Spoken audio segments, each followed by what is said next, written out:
huge special guest. I can't believe you guys responded so quickly. Introduce yourselves, man. Let us know who you guys are, and go from there. Hi everyone, my name is Jane. I'm from Imperial Age. And my name is Alexander. I'm also from Imperial Age. Oh, do you? Yeah. Sometimes it's really nice to see everybody here on this podcast, and yeah, happy to be here. Thank you. No, it's amazing. Thank you guys so much for being on today. And right off the bat, you guys have had trying to get the world tour going and stuff, and you've had some problems with that. Because I just ran into some problems on our thing as well, right? So. Yeah, well, we're still waiting for our UK visas. We had a very successful EU tour with 19 countries, and everything was great. But because the UK immigration service is so overwhelmed because of the war and the amount of refugees coming in, that all the visas are delayed. And despite the fact that we applied for the top priority visas, together with our promoter, the visas should have been there like 2 or 3 weeks ago. They're still not there. So we had to postpone the UK tour once again. And we will only be able to give the dates when we actually have the visas with the dates. Yeah, that's kind of, we decided to do this in order to be on the safe side, because we don't want to postpone it again. So we decided that this time we probably first we get visas and then we establish the new dates.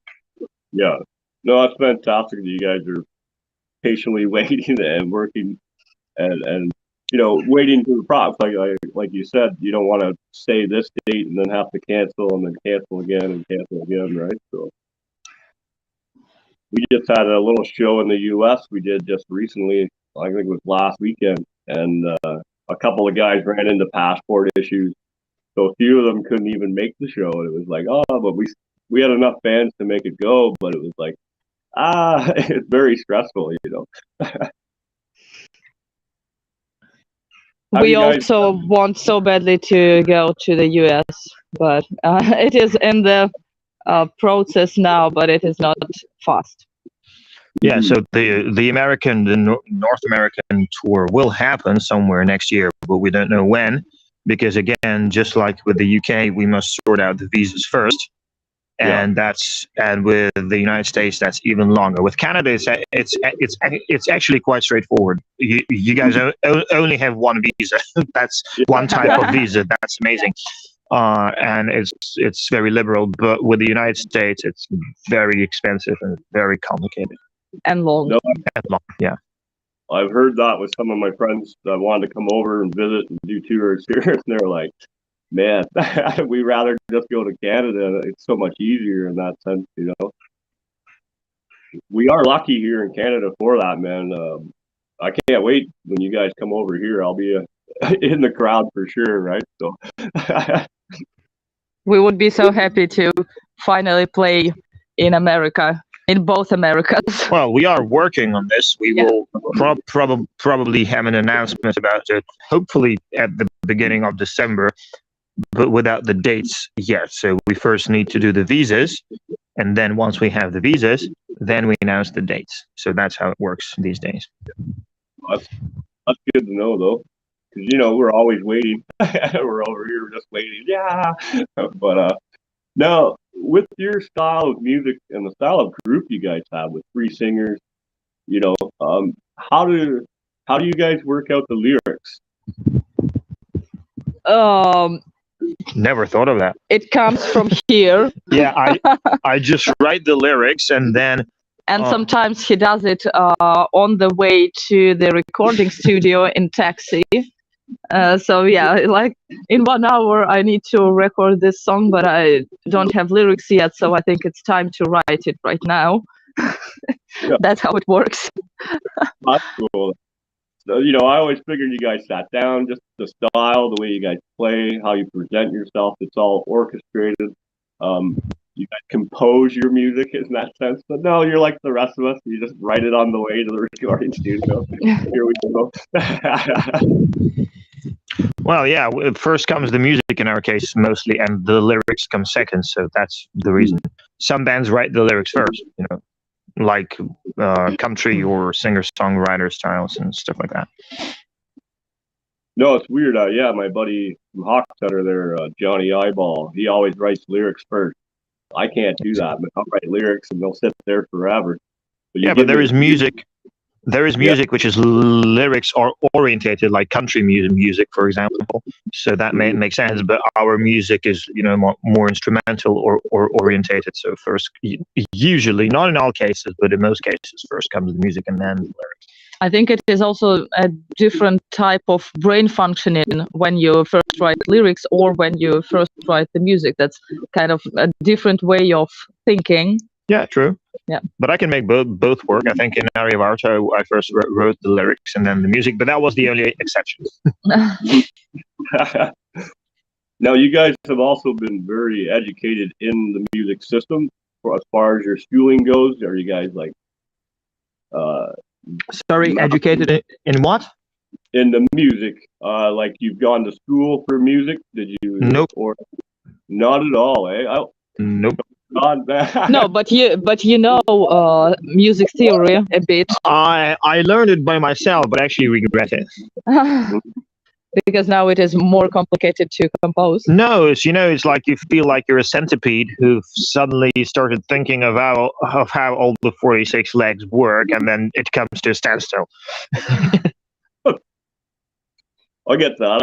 I'm kind of like that. I'm just self-trained, play by ear, and then I go and I'm jamming with these people that have been training and been to school. And it's like, am I even good enough to keep up with these people, right? But I always find a way, I guess. Well, in our case, it's easier because, for example, I just need to compose the thing. I don't need to play it. There is a big difference between composing a difficult guitar solo and actually playing it. And then we just have to sing what we write, and the other guys play it. So, you can compose a very difficult part of music which you cannot play yourself, as long as you can play it in your brain. Yeah. And then you just need to find good enough musicians to play it. Yeah, I never thought of that. That's actually a good way to think about that, because I'm always stuck in the middle, It's, what do I do here? How do you do that? Is that too complicated to play, right? So I never thought about writing it for someone else to play. I'm always thinking, I don't know if that's selfish, but I'm always like, I'm going to play this. This is how it's going to be played, right? But now, you guys are also an independent band as well, which is something we focus on a lot on this show, man. We love the independents, the undergrounds. You guys are obviously the success story to an independent band. How did that all come about, turning down the record deals and just continuing on your own?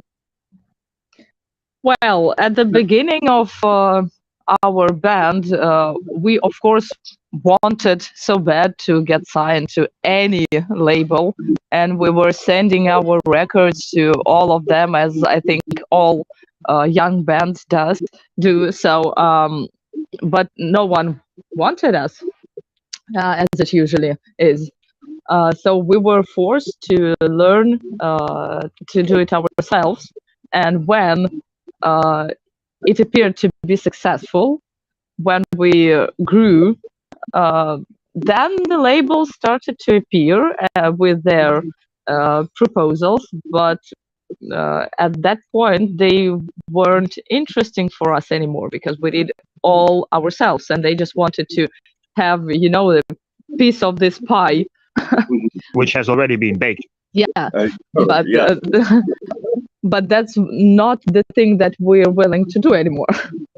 Like labels these days, they're like venture capitalists. So they throw a lot of money at the wall, and then they see what sticks and what falls down. So it is also something like this in classical music, this conservatory thing, when you, for example, if you think that you can go into this conservatory in order to learn So if you think that they will teach you how to sing, how to play, or how to, I don't know, compose, they won't, because they will accept only those people who are already talented and that's true. who are already can sing. So they just need to do a little bit more, like tune their skill, and there will be a perfect. Yeah. Polish it. So that is the whole thing. So yeah, they don't want to do the whole work. They want already something ready. Like so they just true. need to. Huge example of that is the. So the thing with labels these days is that they no longer take on unknown talent. So previously, they were scouting just for good musicians in order to invest in them. These days, they actually no longer do that. These days, they scout for bands who have already managed to do something on their own, and then they take those bands. So they want the musicians to build the foundation themselves, and then they work it out from there. The problem with that is that if you can build a foundation yourself, well, that's the hardest part of the job. Why do you need anybody after that? The only point that I can see here is that there are musicians who don't want to do all this non-musical thing, all the business part of work.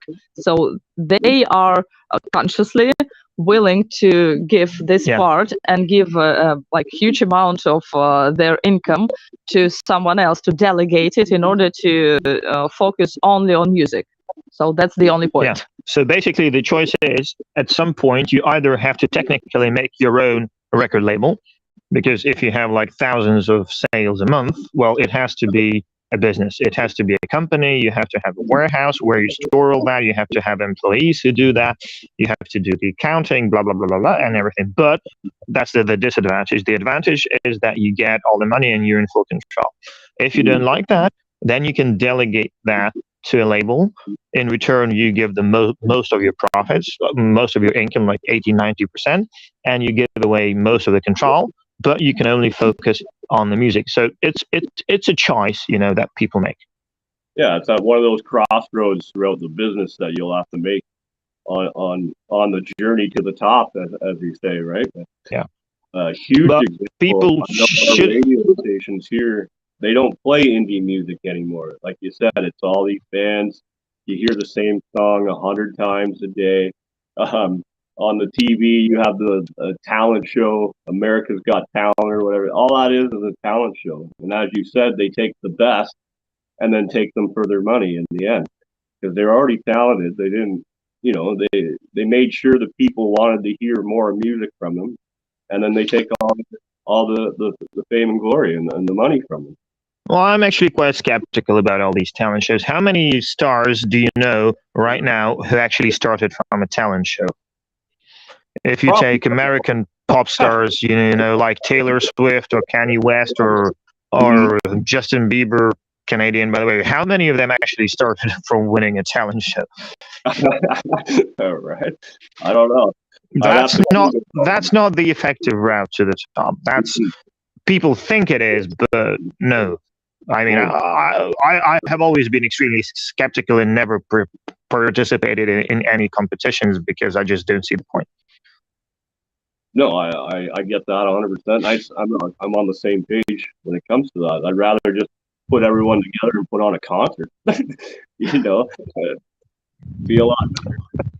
The only thing that really matters, it's not what some jury thinks about you, or what some suit at an office at the record label thinks about you.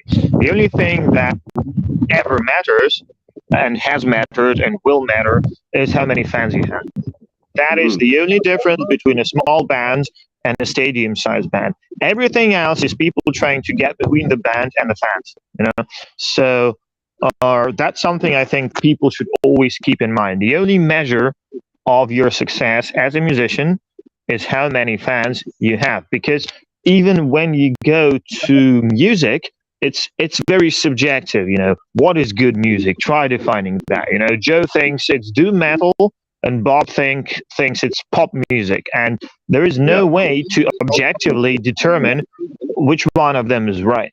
So the only way to put a number to all this is to see how many fans an artist actually has. That is the only objective measure, and that is the only thing that we can actually talk about, because all the rest is, the amount of opinions equals to the amount of people. Yeah. Well, it's the fans that buy your merch, that buy your CDs. You guys now have vinyl out. Yeah, who come to your concerts.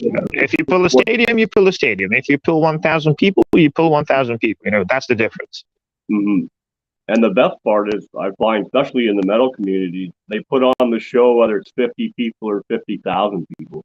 Like that's how it should be. That's called being professional. Yeah.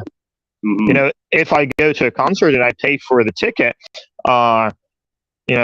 if it's a 1,000 people show or if it's a 100 people show, I pay the same amount for the ticket, so I should receive the same show. Yeah, no, that's like you said, that's totally professional. Wow. A lot of our bands here, sometimes depending on where they'll go, they'll pull in 50, sometimes 1,000, like you said. It all depends on where the venue is and how big it is, right? But for you guys now with the world, you guys just finished coming off the world tour. What were some of the biggest crowds you guys got to play in front of this time around? Well, actually, I think the biggest crowds wait for us in the UK. those shows are almost sold out, but we cannot get there. But once we will, there's going to be even more people. Well, after that tour, we'll get you back on it, and then I'll ask you that question again, and you'll be able to answer it. So what time is it there now? I know I'm 9:30 in the morning. In the Netherlands, where we are, it's 2:30. 2:30 now, eh? I noticed the sun's up. I wasn't sure what the time difference was and whereabouts we were, right? So. Sorry? Oh, I wasn't too sure on where you guys were in the world at the moment, so I just wanted to kind of. We're in Eindhoven. We're in Eindhoven, Netherlands. Yeah, and we really move a lot these days. These days we're in Turkey, and then we're back in the Netherlands. Then we were in Paris and Turkey again, and so yeah. Yesterday we were in Belgium, and then back. Yesterday we were in Belgium. So. Oh wow! Hey, you travel more than I do, man. I'm in another spot again today. I'm in Oslo again, right? But tomorrow we'll be coming out of Angus, and then after that I'll be up in Sudbury, and then I gotta go back to Toronto. Never ends, How do you guys deal with the travel? I know that's a big issue. A lot of people can't do what we do because of the traveling and stuff. How do you guys adapt to life on the road when you're traveling like that? Oh, I think we are already adapted to this, and we no longer notice that we're on the road because we're really already so used to have all your stuff in one small suitcase, and that's not a big deal. The only thing is that I miss my cat so much, so I think about her every day, and probably that's the only uncomfortable thing when you're on tour. True that. Now, food-wise, I know on the road a lot, we ended up buying a barbecue and just hauling it around with us so we could cook actual meals. That's actually quite a good point. If you're in a warm country, I was actually thinking about that as well. If you're traveling like in the southern United States through all these steps. By the way, the distances here in Europe are relatively small by our standards because we come from Russia. Yes, if you can go to the different country in half an hour, that's a really short distance. You have the same standards as we. So by American standards and by Russian standards, for example, Europe is a very small place. It is. But in your case, you can drive for hundreds of kilometers and the scenery does not change. And in that case, if it's warm, you just stop the van, take out the barbecue. Yeah, cool. I would actually even take a tent with me, but unfortunately, not all band members are really into camping. Yeah. But I would do that. For me, if the weather is nice, it's better than paying for a hotel. You just stand somewhere in the forest or in the field or in the steppe. Yeah, you make a bonfire. Yeah, you make a fire or a barbecue, and it's so cool. Yeah. I would do that. I'm the same, man. I'm more of a camper. I'd rather sleep in the tent and stuff and do, travel that way myself. Sometimes I just sleep in the car. Like you said. Been there, done that many times. So you guys have a fairly big band and stuff. So when you go, how do you transport all your equipment and shit? Is it up to the individual to bring it, or do you guys chip it on a trailer and then haul it all as one, or? Everything goes in the same van as the people. No, it depends. I mean, if the van is small, then we take a trailer like we did last time. This time it was about speed because the distances were too big for us to take a trailer. I said that the distances in Europe are small, but the tour that we did here was initially designed for a nightliner. But because of the war and the huge diesel prices, we had to ditch the nightliner in favor of the van. And we just got a very modern, fast van. And it was a splitter van, so we put everything in the van. If it's a nightliner, it goes in the trailer. But that's never a problem. I know, Fortunate Losers, they played last night in Toronto there, a little small venue, and they had the van and the trailer, and there's no parking down there, downtown Toronto at all, right? So they always, it's always a struggle to get your gear there, get your parking and stuff, right? Yeah, that happens every day. That's normal. Oh, it's almost normal part of the day. It's like getting your coffee in the morning. You just drop off and then you drive somewhere and you park it there. Yeah. Easy peasy, eh? Yeah. So, like, in your off time and stuff, I know music is a huge part of everybody's lives, like myself, you guys included. Besides, like, camping, obviously, you enjoy camping, getting out in the woods. I've seen a little video, you guys were diving in the snow. You were talking about mental health and stuff while you were doing that. Can we go a little more into that, or is that fucking off bounds? Into what? Just what's the question? Like your off time. How do you mentally wind down and like stay sane? Because there's so much on the go. When you sit down, drink a beer. Who said that we are staying sane? Smoke a cigar somewhere outside, probably, or a pipe. Drink a beer. I said take a beer, take a cigar. Then relax. you take a second beer. Yes, then comes the third beer. So that's how you maintain your mental health. Seriously, I don't remember a time when we had any time off. Mm-hmm. Yeah, we haven't. Which is not good. We should, but right now, under the circumstances, it's impossible. Too much stuff to do. I think it was 1.5 years ago. Yeah, the last time when we went camping, that was our time off. Like 1.5 years ago, that was the last time we actually had a holiday. Yeah. Wow. Eh? We had a forced holiday in Paris, but since so much uncertainty, you cannot relax fully, No, I hear that. I've been to a few places when I was in South Africa there last year. The Omicron virus come in, and then it was like, we're canceling all flights out of there. I'm like, how do I get out of South Africa? I got the last flight back to Canada. Like, my last 4 days was not a vacation, man. It was stress. Like, oh, fuck. How am I going to get home, right? But, yeah.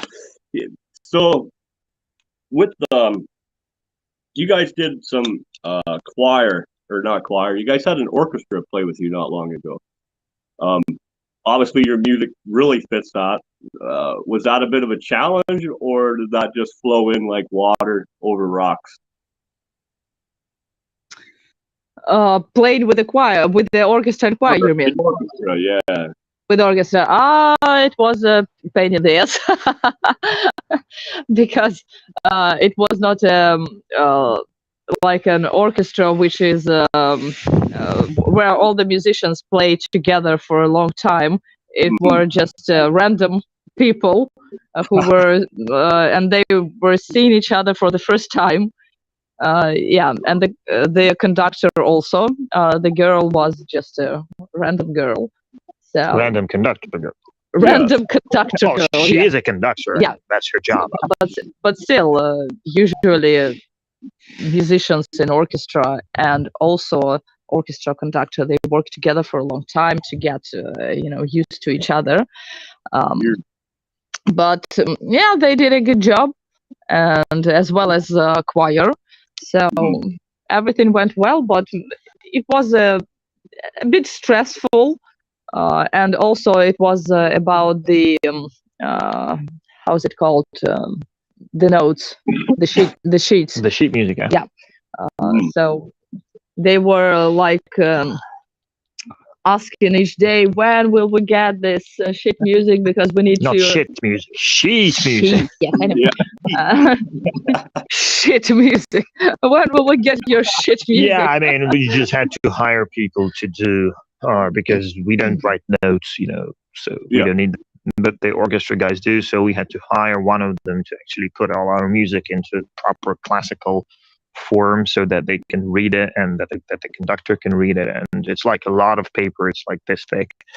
Yeah, So, and since we never thought that we would do this, and we will need to prepare this for the musicians. I remember that there were also a lot of questions, which instrument is like the main instrument in this part, and what should each of them play, because it wasn't a full orchestra. Like, how many people should be in a full orchestra? 50. full orchestra is 65, 65, yeah. 60 to 100. If it's a Wagner orchestra, it's 100 something. Yeah. It depends on the orchestra. And we had only What we 10, had is called a chamber orchestra. Yeah, it's 12 people, I think. 12 people, yeah. So we had to decide which parts should they play. Just gave them the main parts, the melodies, yeah.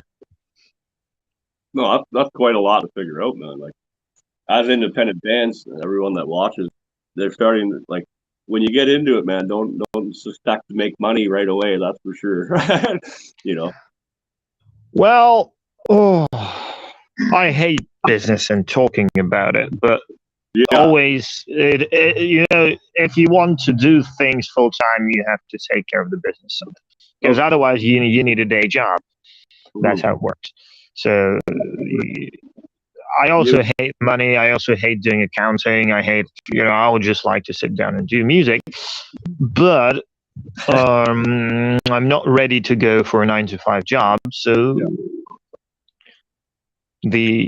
like a lot of people whom we know who are on labels and quite big bands, they ask us, and what's your job? What do you mean? Play music? No, but what is your job? We don't have any other job. And they're like, really? But this comes at a price, and the price is that, like, most of my time is doing business, not music, which is not cool. So we're actually thinking of hiring those things out, technically making our own record label. Yeah. Oh, that's fantastic, though. It's sort of like here, I'm making my own production and trying to get to where I have venues that I can bring the bands and hear all the bands that have been on the show, and then we're building up to eventually have our own festival, a 3-day festival where bands like yourselves will come over and you guys will headline, or on the Saturday or something. But like you said, right now I've got to work 9 to 5 to even pay for any of this to happen.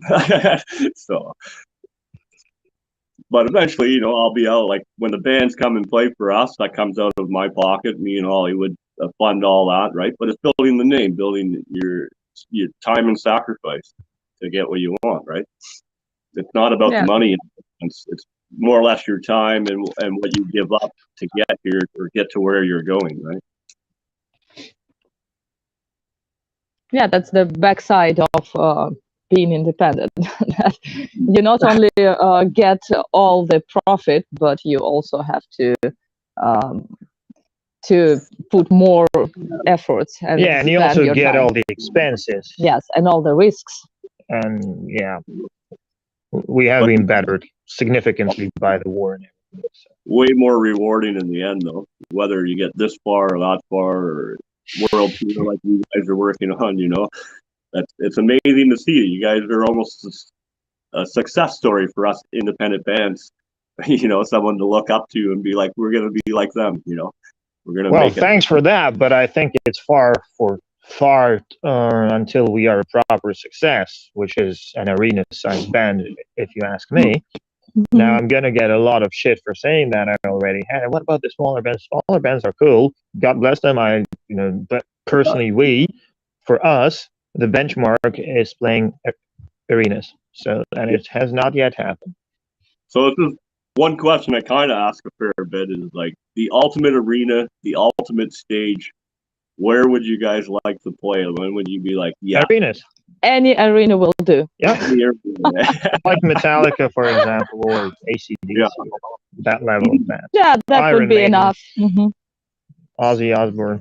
I think that's as big as it gets. So yeah. What band? I think he might have been from Deadwood, or it might have been Last Dance Amongst Wolves. He said the Death Star. When they play on the Death Star, he knows he made it, right? When we played our online show almost 1 year ago, how many people were there? 51,000. Yeah, so that's an arena. Yeah, so if you that's actually 2 arenas. If you get all these people in one place, that would be that is 5 the good crowd. Yeah. Pretty wild when you guys did that there, like to do the on. I noticed a lot of people during the lockdown and stuff, and all the other shit that's going on. You had to go online in that sense, so it was a whole nother thing to learn on top of everything else you guys did, so kudos to that. We're actually planning to have another online show somewhere around the New Year, somewhere from Europe probably, so let's see how it's gonna go. At least yesterday we saw a good place for it. Yeah. And I'll definitely keep an eye out for that. So we can find you guys everywhere. What's the most preferred spot to find you guys and sponsor and help you guys with? Or anything. I mean, it depends on the people. You can join our Patreon to see a lot of stuff that we do, or you can buy our merch from our web shop, which is shop.imperialage.com. You can listen to us on Spotify and Apple Music and Deezer, Tidal, anything you wish. Or YouTube, of course. Yeah, when I'm at home, it's YouTube. When I'm walking or driving, it's always Spotify. And then when we're at work, it's always through the Bluetooth, right? Like whatever. Everything works fine. I mean, it depends on whatever is your preferable way of listening to music. To us, the most important thing is that if people listen to the music, if they like it, if it makes their lives better, that's all we need. Right.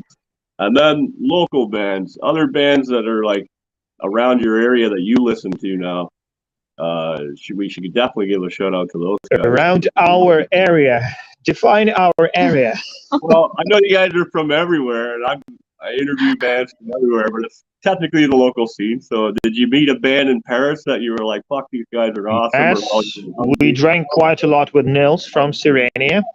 Nice. And then we went to see Beneath My Sins, who were a support band for us. And then we were Crusade of Bards as well. And then we were accidentally recognized in the middle of the Paris by a very big French promoter who was doing the Assassin's Creed Symphonic show. So we got that was amazing. So we got invited there. And yesterday we just were in Zwolle, here in Netherlands, at the premiere of the new Delane lineup show. Yeah, so I mean, everywhere we have a lot of friends, and we went to Visions of Atlantis and Cassandra show here, and today we're meeting with Laura from Burning Witches.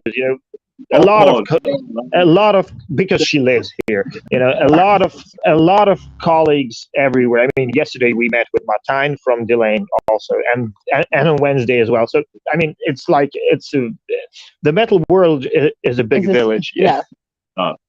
We always preach that a lot on the show. The metal community, there's no other community like it, man. You can go anywhere in the world and be part of the community just by listening to the music, as you said, right? Yeah. Yeah, exactly. Death Fest shirt from South Africa. One of the main reasons why I went to South Africa was to go to this festival, right? But when I was there, I didn't know really anybody. Like I knew one or two people and a couple of the bands I've had on the show, but didn't know them personally or anything like that. And then to get there, I might as well have gone to a show in Toronto. I'm so comfortable that everybody it was no different, you know. Oh yeah, I forgot to mention Cradle of Filth also here in Idaho. So yeah, I got to see them in Amarante. oh yes, and yeah, I forgot. And in Paris, we also went to the Ad Infinitum and Butcher Babies, Beyond the Black and Amaranthi show, and also met the guys there. So Yeah, I think during the past 2 months we visited more shows than during the last few years when we were in Russia. Than during the last 3 years. So the concentration of shows, not our shows, but where we actually came as listeners, has been the biggest ever, probably, because everybody's touring right now somewhere here, and we just, hey, do you want to come there? Yeah, sure, let's go. Yeah, we finally have opened up. It's exploded. I just worked too much. I didn't get to go to really any of the shows unless I hosted them. It's like, I have to be there. I have to take the time off and go, right? But yeah, next year's looking even better here, like for music-wise and getting out and seeing your locals and seeing even the bigger bands in some of the stadiums. Oh, I can't wait. I'm excited. But anything else we need to cover today, man? I don't want to keep you too long. Whatever no, we have time. Whatever you wish, just ask them. You mentioned pets and stuff. Sorry? A cat. You mentioned you had a cat. You missed your cat, obviously, right? You guys don't have like a road dog that comes with you everywhere you go, or? No, the cat stays at home. Yeah. Yeah, right now she's in Turkey, and first month when we were on tour, our neighbors visited her. Not every day, but every second day, probably. But it was not good for her, and they told us that she is really stressed because she really needs communication. And when we went here the second time for the UK visas, we let a guy live in our place, as the same as people here let us live in their places. So yeah, so now we're the cat is okay because she's with someone. Someone's there. Not a big deal. Well, I got a buddy. His dog goes on tour with him everywhere they go. Buddy. It's a cool little dog. Yeah. But even where I worked, they used to have a dog that worked on site with us. He was just a site dog. People, bad day, you go pet the dog. You feel better.